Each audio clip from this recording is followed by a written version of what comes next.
u Rwanda rugafasha umwanzuro kuva mu muryango wa CEEAC cyangwa se ECAC mu cyongereza nyuma y'aho ibihugu biwugize biwukoresheje nabi bishaka kurukumira, niko ruvuga.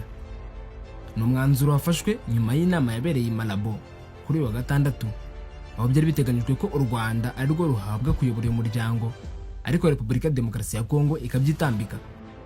Itangazo ryasohowe na Minisiteri y'Ububanyi n'Amahanga rigaragaza impungenge ku buryo Repubulika ya Demokarasi ya Kongo yifatanyije n'ibindi bihugu bimwe na bimwe bigize uyu muryango w'ubukungu w'ibihugu byo muri Afurika yo hagati CEEAC ngo yakoresheje nabi uwo muryango ku nyungu zawo bwite. Bivuga ko byongeye kugaragara mu nama ya 26 y'abakuru b'ibihugu bya CEEAC yabereye i Malabo, aho uburenganzira bw'u Rwanda bwo kuyobora uyu muryango mu buryo buhererekanywa nk'uko biteganywa n'ingingo ya 6 y'amasezerano nshingiro y'umuryango ngo bwirengagijwe ku bushake hagendewe ku byifuzo bya Repubulika ya Demokarasi ya Kongo. Dore by'iryo tangazo rivuga: u Rwanda rwamaganye guhindura igikoresho umuryango w'ubukungu w'ibihugu byo muri Afurika yo hagati ECAC ku nyungu za Repubulika ya Demokarasi ya Kongo ifatanyije n'ibindi bihugu bimwe byo muri uwo muryango. Iryo kosa ryo guhindura intego y'uyu muryango ryagaragaye nanone mu nama isanzwe ya 2026 yabereye i Malabo uyu munsi, ubwo ari kuri wa gatandatu. Rikomeza rivuga riti uburenganzira bw'u Rwanda bwo kuyobora uyu muryango mu buryo bw'urukurikirane nk'uko biteganywa n'ingingo ya 6 y'amasezerano nshingiro bwirengagijwe ku bushake hagamijwe gukurikira itegeko nshinga rya Repubulika ya Demokarasi ya Kongo ishaka. U Rwanda rwari rwarabigaragaje mu ibaruwa igenewe umuyobozi w'umuryango wa Afurika yunze ubumwe rwamagana kwirengagizwa mu buryo bunyuranyije n'amategeko kwakozwe mu nama ya 22 yabereye i Kinshasa mu 2023 ubwo Repubulika ya Demokarasi ya Kongo yari iyoboye umuryango. Guceceka no kutagira igikorwa byakurikiyeho ngo byigaragaza ko uyu muryango wananiwe gukurikiza amategeko awugenga. Ibyo byerekana ko uwo muryango wananiwe gushyira mu bikorwa amategeko yawo bwite. U Rwanda rero rwamaganye ivangura rikorerwa uburenganzira bwarwo nk'uko bigaragazwa mu nyandiko nshingiro za ECAC. Kubera ibyo byose, u Rwanda rubona ko nta mpamvu n'imwe yatuma rukomeza kuba muri uwo muryango, kubera ko imikorere yawo nanone inyuranije n'amategeko y'ishingwa ryawo n'intego n'inshinga ryawo ry'ingenzi. Ntabwo ari ubwa mbere u Rwanda ruva muri uyu muryango, rwigeze kuwuvamo mu 2007. Uyu muryango ugamije guteza imbere ubufatanye no gushimangira ishyirwaho ry'ubumwe bw'ibihugu byo muri Afurika yo hagati. Ku nshuro ya mbere u Rwanda rwinjiye mu muryango w'iterambere ry'ibihugu bya Afurika yo hagati ECAC mu mwaka w'1981, umwe mu banyamuryango ba mbere. Mu 2007 u Rwanda rwavuye muri ECAC kugira ngo rwibande ku yindi miryango rwari rufitemo inyungu zihuse, cyane cyane umuryango wa Afurika y'Uburasirazuba n'isoko rusange ry'ibihugu mu majyepfo ya Afurika COMESA. Mu 2016 u Rwanda rwasubiye ku mugaragaro muri uwo muryango wa ECAC. Dore zimwe mu ngingo u Rwanda rwashingiyeho rufata icyemezo cyo kuva muri uwo muryango.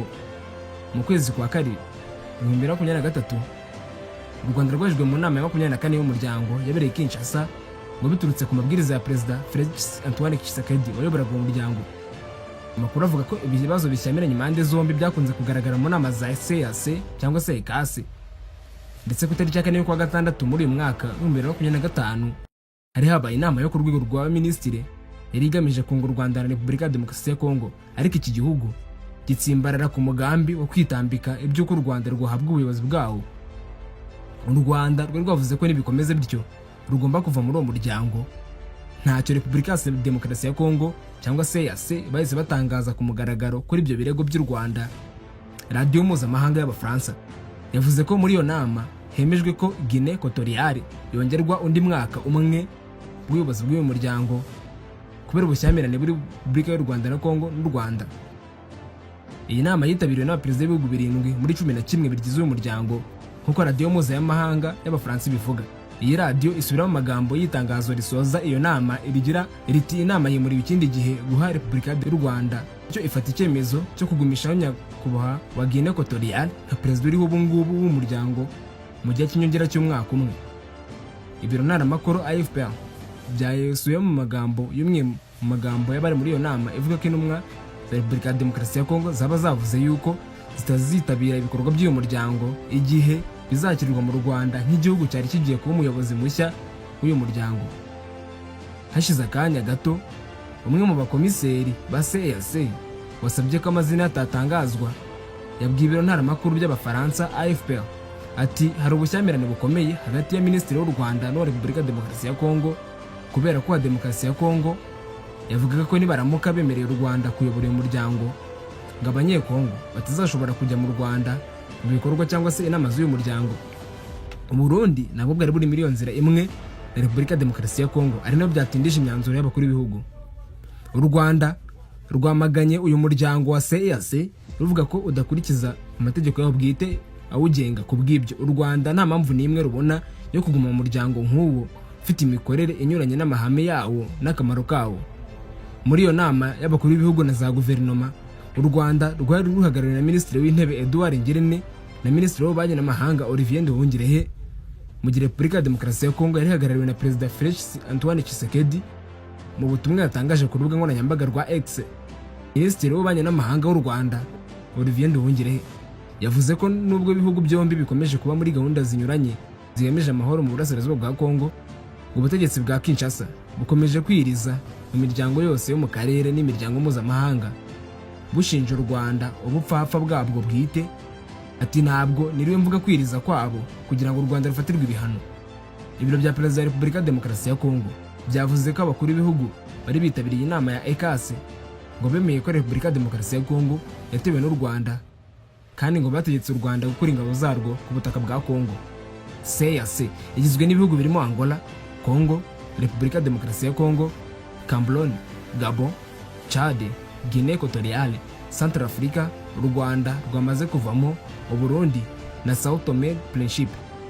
Uyu ni umuryango mpuzamahanga washinzwe ku itariki ya 18 y'ukwa 10 mu 1943 ugamije guteza imbere ubukungu, imibereho myiza n'umuco wa Afurika hagamijwe gushinga inzego z'akarere zishobora kugera buhoro buhoro ku isoko rusange.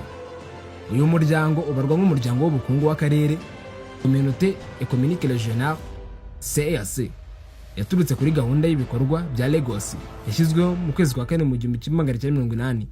Amasezerano ashinguye umuryango w'ubukungu w'ibihugu byo muri Afurika yo hagati yasinyiye Libreville muri Gabon mu kwezi kwa 10 1983 atangira kubahirizwa mu kwezi kwa 12 mu 1984.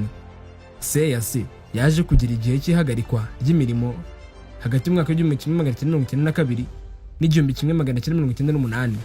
Intego nyamukuru uyu muryango wa CEEAC ugamije ni uguteza imbere no gukomeza ubufatanye buhamye kandi bujyanye n'igihe hagamijwe iterambere rirambye, ryuzuye kandi ryigenga mu nzego zose z'ubukungu n'imibereho y'abaturage.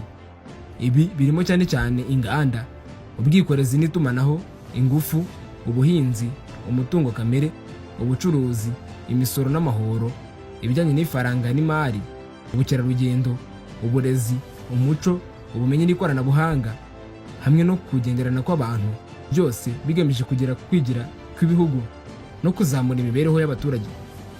CEEAC niyo iyoboye urugendo rwo kwihuza rw'akarere kwa Afurika yo hagati kandi yemewe n'umuryango wa Afurika yunze ubumwe nk'umwe mu miryango y'akarere ifitiye ububasha n'uburenganzira n'ububasha mu rwego rwo gukora imirimo ijyanye n'umutekano no gukumira ibibazo. CEEAC yashyizeho ingabo z'umuryango z'ibihugu byo muri Afurika yo hagati format itariki ya 16 y'ukwa 10 2021. Hizihijwe isabukuru y'imyaka 38 CEEAC yari imaze ishinzwe, ndetse hanabayeho ubusabane bwiswe umunsi wo kwibuka mu rwego rw'icyiciro cya kabiri cy'umunsi w'ubwiyunge bw'akarere. Ibi byateguwe na komisiyo ya CEEAC mu kwezi kwa 8 2022. Intumwa z'ibihugu 11 byo muri Afurika yo hagati zemereje Yaounde igitekerezo cyo guhuza imiryango 3 y'ubukungu muri ako karere.